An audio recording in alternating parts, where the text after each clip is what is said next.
Shraddha and welcome to In the Mythology World.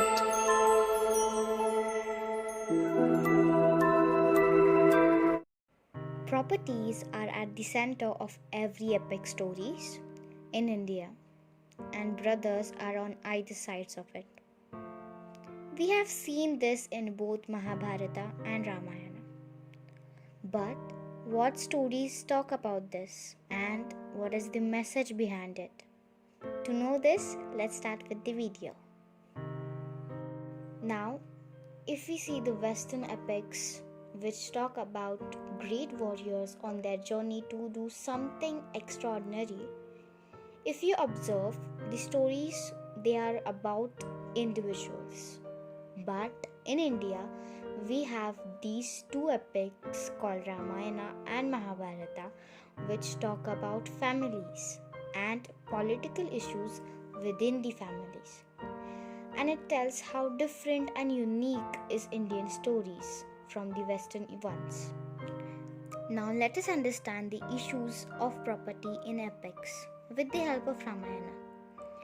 If we look at Ramayana, it can seem as the story of three brothers taking place across three different zones of property. To understand the property issue, we have to understand three sets of brothers in the story. The first set of brothers are in the city called Ayodhya. Their father is Dashrath and the brothers are Ram and Bharat. The second set of the brothers is in the jungle. It is in the kingdom of monkeys called Kishkanda. The father is Riksha. The brothers are Bali or Vali and Sugriv. And then there is the third set of brothers in the south in the land of Lanka. The father is a rishi called Vaishrav, also known as Pulatse many times. The brothers are Ravana and Kuber. Now let us look at these three sets of brothers and what happened to the relation with the property. Let's see the first set first. Now one day, the father, Dashrath, comes to the Ram and says that I would like you to renounce the claim to the kingdom Ayodhya and allowing your brother to be the king. And Ram says okay without any anger or any regret. And then Bharat gets the kingdom. But he says that Ram is the elder brother and the rightful heir. I don't want it. But everybody tells Bharat that for 14 years Ram has gone in the jungle for Vanvas. And then he said, then I will take care of the kingdom, but I will not sit on the throne. Then he placed Ram's footwears on the throne and he waits till Ram to come. Now this is almost an ideal relation. Why? Because the event takes place in the north. But the north is not geographical when we think it. When the word north is used in the scriptures, it means the land of pole star, that which does not move because the pole star is still and constant. It's metaphorically, not geographical. And therefore, the land of pole star refers to all that is ideal and perfect. For example, Shiva's Kailash is in the north under the pole star and Ram's Ayodhya is in the north under the pole star where everything is perfect. And therefore we are told this is the perfect relationship where two brothers share the kingdom and it's perfectly fine.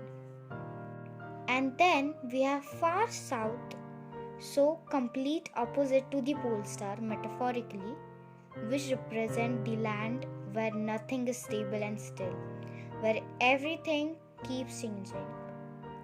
This land is of Ravan and Kuber. So the story begins. Kubera is the king of Yakshas and he has built this beautiful city called Lanka, which is made of gold because Yakshas are the keepers of gold. Many people don't know this, that Ravana doesn't build the Lanka. He just take over the Lanka by kicking his brother Kubera out of the city. So Lord of Lanka aggressively takes over something that does not belong to his. It is not even his right to take over because the father Vaishrav has nothing to do with the Lanka because Kubera made the Lanka by his own. And now in between we have two brothers called Bali and Sugriv, whose father is the king of a land, and he tells his son that to share the Kishkinda. So the two brothers are sharing the land, but there is a misunderstanding. Bali believes that Sugriv wants to kill him, and so he kicks out Sugriv from Kishkinda. And Sugriv is out of the kingdom and has to fend for itself. And that's when he met Ram. When Ram was going to the south to bring Sita back, who is taken by Ravana, who usurped not only his brother's kingdom but also other man's wife. So Ravana is an alpha male behaving like a beast because he wants what others have. But now Bali is behaving like Ravana because he is unwilling to forgive his brother. And so there is a war between Bali and Sugriv.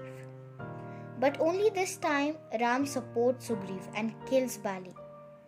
So Bali has behaved like an animal and killed like animal. But after that event, Sugriv has become the king of monkeys. So he can behave like a monkey. And this is where Ram tells Sugriv that you cannot go back to behave like an animal. Now you have to follow the code of Dharma, which makes you human.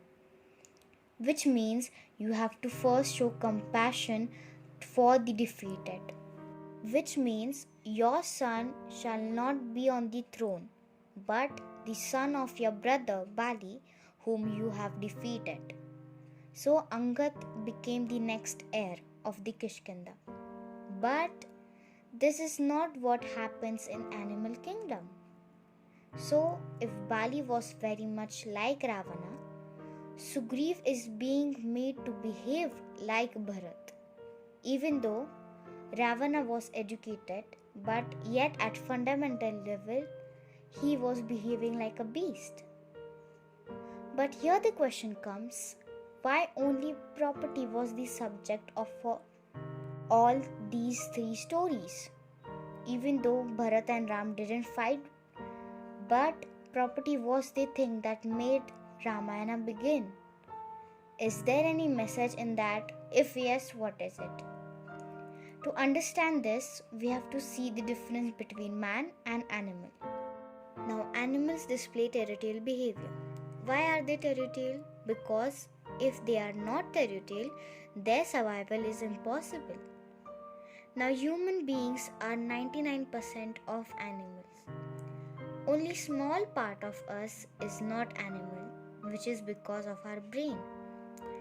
So, if we are animal, mostly, so territorial behavior exists within us. And we are also seeking survival. But when does property comes in this? When does territory becomes the property? The difference between man and animal is we have imagination. We imagine who we are, and this has two components, what we have and what we are. We are human beings, but we all are what we possess. While we may die, but what we have is immortal. So in a way, property will outlast us. We all have this thing called self-image, which contains not only who we are, but what we have. But the wise man knows this is a misunderstanding. He knows that what you are has nothing to do with what we have. So, when you look at Ramayana, we have two characters, Ram on the other side and Ravana on the other side. Ram knows who he is. His character is not defined by what he has, which is why he is so easily give up Ayodhya to Bharat. And Bharat, on the other hand, also knows who he is, and his self image is not dependent on his position as a king of Ayodhya. And so, he doesn't need the kingdom. They know the difference between what they are and what they have. These two brothers are the wise brothers. But Ravana is not the wise brother. He believes that who he is measured by what he has, and so he wants everything that other has, because he measures himself by what he has. Which are scriptures telling us, so long as you value yourself on the basis of what you have, you are on the trouble path. Ramayana is asking what is human relationship with property. So we are not fighting for the survival of self. Animals fight for the survival of their self, their physical body. Human beings are fighting for self-image, the imagined body, not the physical body. So all these three stories are of brothers fighting over property. Though that may not apply to Ram and Bharat because they didn't fight. But the reason Ram has to leave Ayodhya was property. Then here the question comes, what is an ideal brotherhood? Is Ram and Lakshman the ideal brotherhood? We will find the answer to this question in the next video. So make sure you have subscribed to it, and we will meet in another video. Thank you for watching.